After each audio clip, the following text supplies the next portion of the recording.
The Qur'an in Muslim belief is two things in one. It's a divine message, but at the same time it's also a miracle.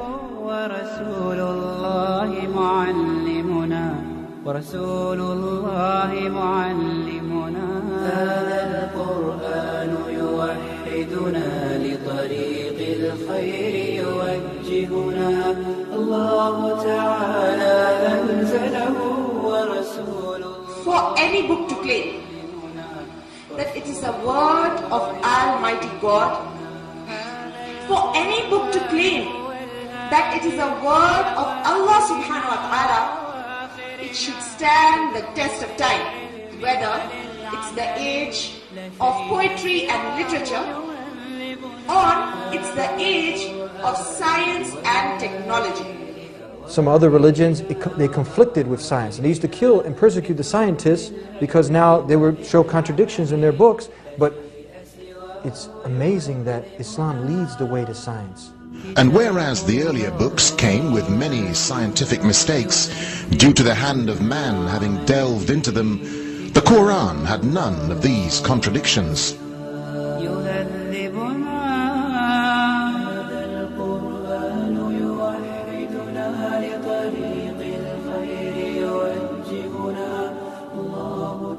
So you have a person who couldn't read or write, and he came from this culture where almost nobody could read and write, and they were just in the middle of nowhere, so to speak, and they were on the fringes of the civilized world, and they really didn't have any science, they didn't have hardly any kind of knowledge to speak of.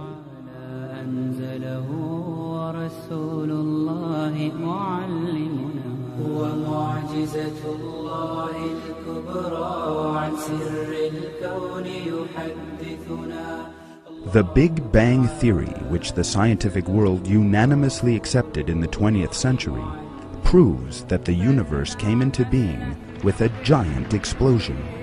They call it the Big Bang. And they said initially there was one primary nebula, which later on it separated with a Big Bang, which gave rise to galaxies, stars, sun, and the earth we live in. Imagine, this information which they came to know recently, the Qur'an mentions 1400 years ago.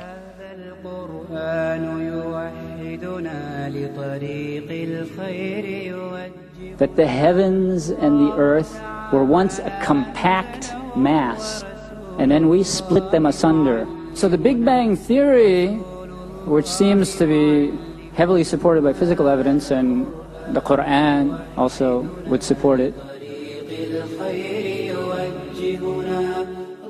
You know, this is something that went completely against scientific, quote-unquote, scientific knowledge or the world view in that era.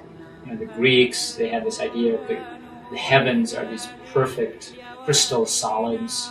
When Einstein was dealing with the theory of relativity, he saw that the implications of his theory were that the heavens are not fixed. And he said, wait a minute, that can't be right. In the 1920s, astronomer Edwin Hubble came to work at the Mount Wilson Observatory in Southern California. The observatory offered some of the most advanced technology of the time. After many years, Hubble could sit down and look at this great quantity of information, and he plotted a chart. He plotted for the nebulae the motions against the distances, and he found something truly amazing. Hubble's startling discovery means that the universe is expanding. And that concept forms the basis of the Big Bang Theory, which says that the universe began between 10 and 20 billion years ago from a state of enormous energy, density, and compression, and it has been expanding ever since.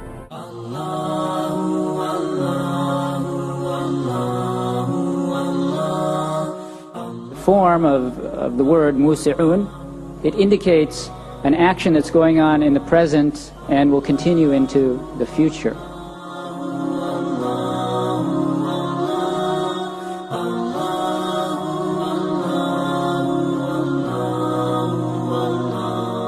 He wraps the night in the day and wraps the day in the night. The word here in Arabic to wrap is takwir, And takwir means, if you go to the classical dictionaries, you see the wrapping of a turban. Okay, and this verb, yukawwil, is used to talk about when you're wrapping a turban around your head. So here you have something that's going around a spherical object. Does that indicate the roundness of the earth to you, or the flatness of the earth?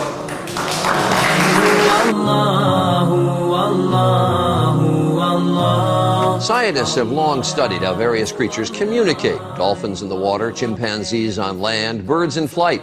But insects, could they possibly have anything to say? Well, when it comes to the tiny ant, it turns out the answer may be yes.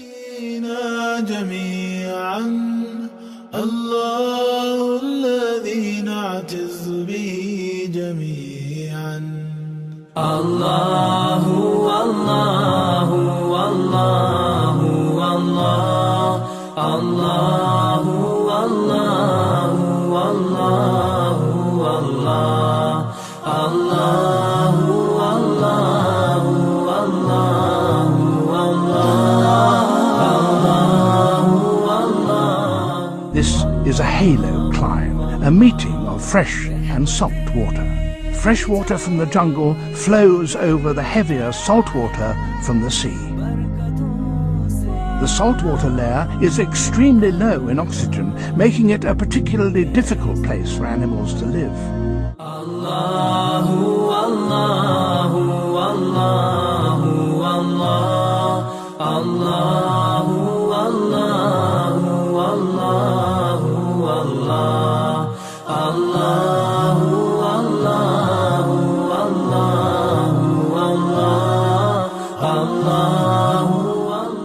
Cytoplasm is a gel-like substance found enclosed, contained within by the cell membrane. It is within the cytoplasm that most of the activities of the cell can be found. It's made up about 70% of the cell volume and is mostly water.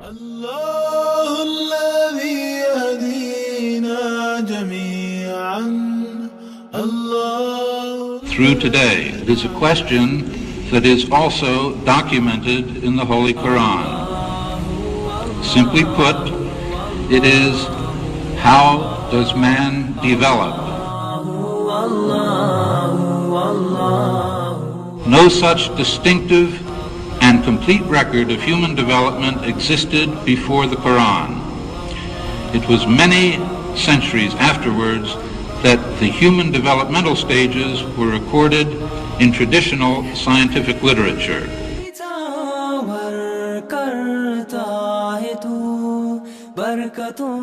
The two statements that I have, the key word in both is al-Ghaid. The two statements taken together can be considered the period of early embryogenesis from insemination to early implantation of the fertilized ovum. Intensive studies of the Qur'an and Hadith in the last 4 years have revealed a system for classifying human embryos that is amazing, since it was recorded in the 7th century AD.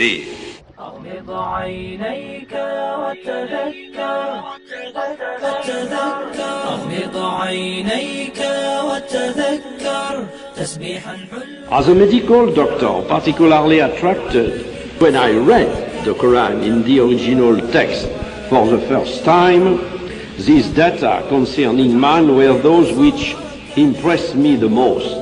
As far as it is known from the history of embryology, little was known about the staging and classification of human embryos until the 20th century.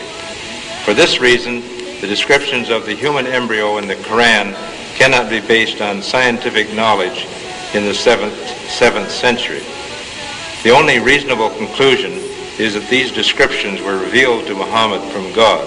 He could not have known such details because he was an illiterate man with absolutely no scientific training. I find it very interesting that this sort of information is in the ancient scriptures of the Holy Quran, and I have no way of knowing where they would come from. It strengthens the belief that God transmitted through Muhammad bits of his knowledge that we have only discovered for ourselves in recent times. This individual, Muhammad, had to be developing this information from someplace. So I see nothing here in conflict with the concept that divine intervention was involved in what he was able to write. You will recognize pertinent passages in the Holy Qur'an. With all this remarkable progress, much of what we have discussed has already been described, and with infinitely more elegance, in the Holy Qur'an. Muhammad came from, he was after all a Bedouin. I think it is almost impossible that he could have known about things like the common origin of the universe, because scientists have only found out within the last few years. The world thought there could be no reconciliation between religion and science. But the Qur'an mentioned many scientific facts in great detail, like how a human being developed in the mother's womb, and described other scientific facts which amaze the world's renowned scientists and scientific community. So when scientists themselves discover these things, it is a major proof that the Qur'an is actually the Word of God. For the first 35 years of my life, I was a disbeliever, and I didn't believe in God. But ever since I was small, I was interested in science. And I bought the Qur'an, English translation of the Qur'an, and when I started reading it with the same idea that just like Bible, it was written by man, only in this case we know the name of the man, Muhammad. But then as I read later, I suddenly saw a scientific fact which I knew was only discovered in the 20th century. So immediately I saw that Muhammad is not the author of the Quran. That Muhammad is a messenger sent by God to give the Quran to mankind. There is no human work prior to modern times that contains statements which were equally in advance of the state of knowledge at the time they appeared, and which might be compared to the Quran. The major notion to be derived from the Quran concerning the creation, all this is in perfect agreement with modern ideas. So I'll look at this Quran and I'll see what it is. I started reading the Quran. I read it completely all the way through the first time. It was unbelievable. Everything started to fall in place. Everything made sense. God showed me His guidance. And when I pray, I make dua, God, please let me die as a believer. Let me never disbelieve again. The Holy Quran is not a book of science. S-C-I-E-N-C-E. It's a book of science. S-I-G-N-S. Science is a tool to increase faith in the one true God, Allah subhanahu wa ta'ala. وحقق لي مرادي